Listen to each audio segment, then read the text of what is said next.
I have a picture of like a two kids who have one has experienced extreme neglect and one has not. And you can see exactly what you're saying, the difference in the brain structure. And to me, knowing that one child is and that other child are both going to walk into a preschool at age 3 with two totally different experiences because of how their brain has been affected. It's pretty important, I think for us to acknowledge. So we'll go on to the next slide, which is just the developmental piece. I want to make sure I know, we've all been through our programs, so we know the developmental stages. I won't bust out Erickson's developmental pieces, but the three I thought were kind of like the main is the 0 to 5, and that's in a typical child, you will see some separation anxiety, right? As they're about to go off to preschool and they're clinging on to the leg, right? And they're like, no, that kind of thing. And I don't want to sleep through the night. I want to sleep with you, right? And so they do these things, right? That's typical. What I always say to parents is watch the behavior. The behavior is what they're communicating. Mm. When I have a lot of kids I've raised, and some are more verbal than others. So I have some kids will be like, "This is what I feel," and I'm sad, and and then I have another. He says nothing, and I'm like, "What? I don't know what's going on here." And so paying attention to anything that you might see that might be out of the norm, right? Of what you see, extreme behaviors, a change in a pattern, that kind of thing. So I've seen regression happen all across actually every age, to be truthful. Um, Can I ask a question real quick here? mhm. Um, in terms of uh kids like wetting themselves at school and Mm. stuff in this, because I mean you've just hit the 0 to 5, but by 5 most kids should be potting trained, right? Yes, most. Um, so so when you have that happening, Hmm. um, is there a typical thing that points to? Um, There or could be different could things. Traditionally, yes, people will say certain things might indicate different kinds of abuse as well, depending on who you're speaking with. I think, well, I know that most potty training should be done, right, for a neurotypical child by around age 5, right? 4 or 5 should be like, some take a little bit longer. I've had parents bring their kids in who are 10 and are bedwetting.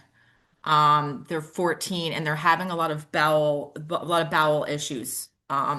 Either not being able to hold it or holding it for a long period of time. And so we start to look at some of those things stand as yeah as a concern as something that has happened, right?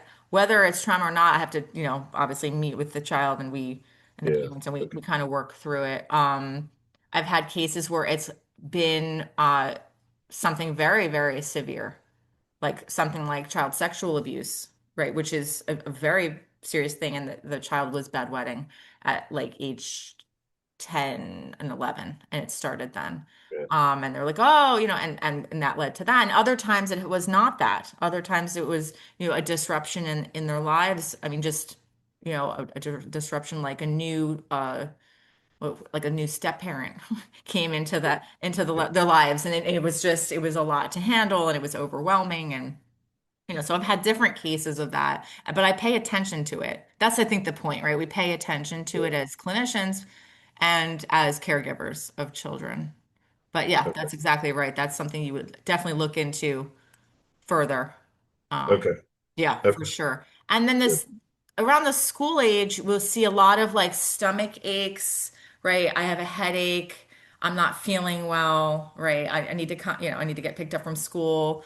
Those kinds of things in the school age range. And one of the examples, like the grades declining, where they were used to be on top of their things and now things are kind of falling off, or they don't want to go to school, right? They're doing school avoidance. So they may have high levels of anxiety, right? Might start happening around this age, and figuring out who are they loyal to, right? With their parents, right? And who am I kind of aligning with? And then the adolescent period is, in some ways, very challenging because By nature, adolescents are seeking and developing identity, and they are taking risks because nothing can happen to them, right? Because they are invincible and trying different things to numb the pain, right? And so it's difficult because it's like, at what point do I worry, right? At what point does it mean trauma, or what point is it developmentally where they need to be? And I always say, like, we got to put it in a context. We got to put it in a context, right? If they're doing risky behaviors that are like life-threatening behaviors, something, they're using drugs, they're doing things that are more than just, I had a sip of alcohol at a party and I'm 16, right? Is a lot different than actively seeking out drugs and using drugs, right? So I can't look at we can't look at every case and just assume things. But I always say, look at the spectrum of things and the context of what you're seeing. And so trauma just looks different in so many ways. Some adolescents, they're dropping out of school. They are done, they're done with school, they're overwhelmed with things, and that could be something that they're experiencing as well. So I wanted to just lay this out, just kind of keep it. If you do work with children, or even if you're working with the parents and they start to describe for you like something they're seeing, it could be related to what they're feeling inside. One of the videos I like, we're gonna play, and it's the developing brain under stress. It's called. It's on the next slide. I don't know if it's gonna pop right up. Okay. You ready for me to play it? Yeah, I just wanted to kind of show like this, the physical, what it looks like, like what's happening physically. Can you hear it? Can everybody hear the video?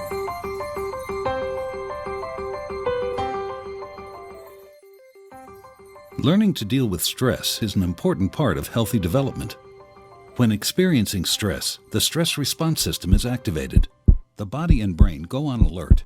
There's an adrenaline rush, increased heart rate, and an increase in stress hormone levels. When the stress is relieved after a short time, or a young child receives support from caring adults, the stress response winds down and the body quickly returns to normal. In severe situations, such as ongoing abuse and neglect, where there is no caring adult to act as a buffer against the stress response stays activated. Even when there is no apparent physical harm, the extended absence of response from adults can activate the stress response system. Constant activation of the stress response overloads developing systems, with serious, lifelong consequences for the child. This is known as toxic stress. Over time, this results in a stress response system set permanently on high alert. In the areas of the brain dedicated to learning and reasoning, the neural connections that comprise brain architecture are weaker and fewer in number. Science shows that the prolonged activation of stress hormones in early childhood can actually reduce neural connections in these important areas of the brain at just the time when they should be growing new ones. Toxic stress can be avoided if we ensure that the environments in which children grow and develop are nurturing, stable, and engaging.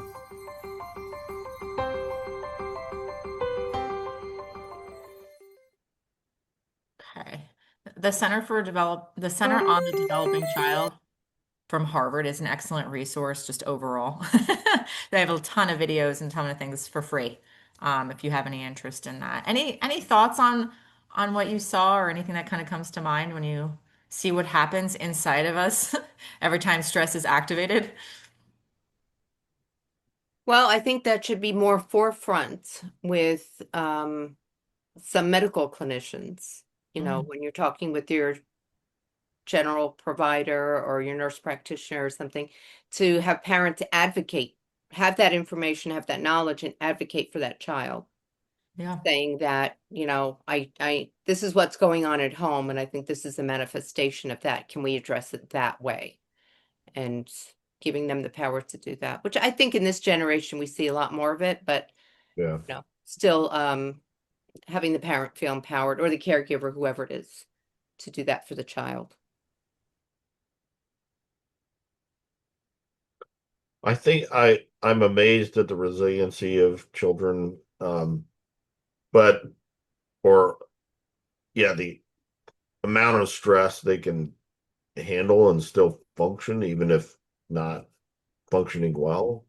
Um, the other thing is too, it's difficult for I like what you said, Nancy, but it's difficult, I think, for a lot of parents to admit there's stress going on at home. Like there's a lot of societal pressure to have like the perfect home that and nobody has it. I mean, no really I used to fool myself for years. I'd get frustrated because I'd come home and it's like, as soon as after being in the army all day, come home and it's like, hey, the kids, this, that, and the other.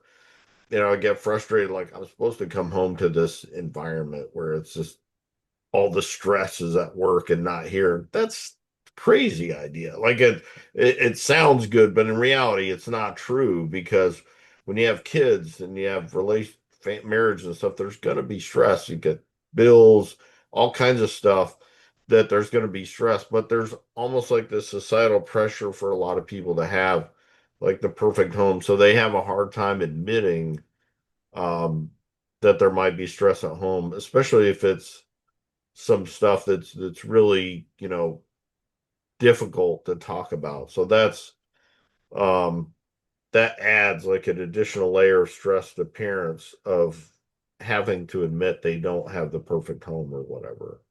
I feel so.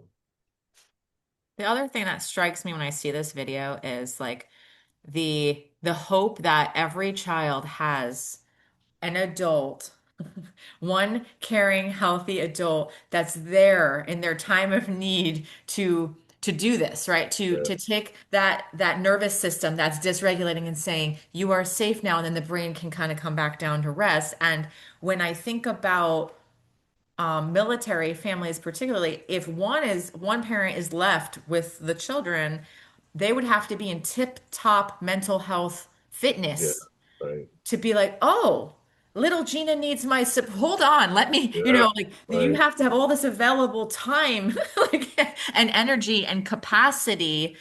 I don't know, it strikes me every time I watch, like I would love to offer this for my own children. I yeah, would love it, but I don't always hit the mark either. It's very hard to right, be to be dealing with your own issues, right, as an adult, and then still making sure you are providing that attachment.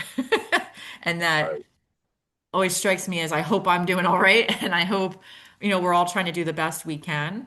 Um, and I think as long as every child has at least one caring, committed adult to be there for them, we'll be in okay shape. But yeah, that brain piece gets me every time. Yeah. Like, I do think it's also different for different kids because like, I had a lot of guilt about the stress that my kids had to endure. But Logan, he was like, "Don't worry about it, Dad. Don't, you're fine. I don't think it probably affected him ways he doesn't realize." But he was just like, "It's good, man. I knew you were doing stuff in the army." Like, so his yeah, mentality, whereas Maggie definitely affected her to a much greater degree. And when her and I had these conversations, quiet conversations, we were both being very honest. She was able to admit like it really affected me, and you know, so we're working through that. But kid, everybody's different too, so you can't look at like through one lens. Um, great point. That's a so great point. Am I able to share my screen for a moment? I think I found the thing I wanted to yeah. show, which I think is a great, if you're ever um, Shh. doing here it is. So this is from Dr. Bruce Perry, um, who actually I know him and and we've presented together, and this is a very great example of what we were talking about earlier when you, Eleanor, hit the nail on the head right there with like, does it look different like physically? And it's like, yes, it does. These are two 3-year-olds. The one on the left obviously has not experienced any of the neglect of the one on the right, and the size difference is clear.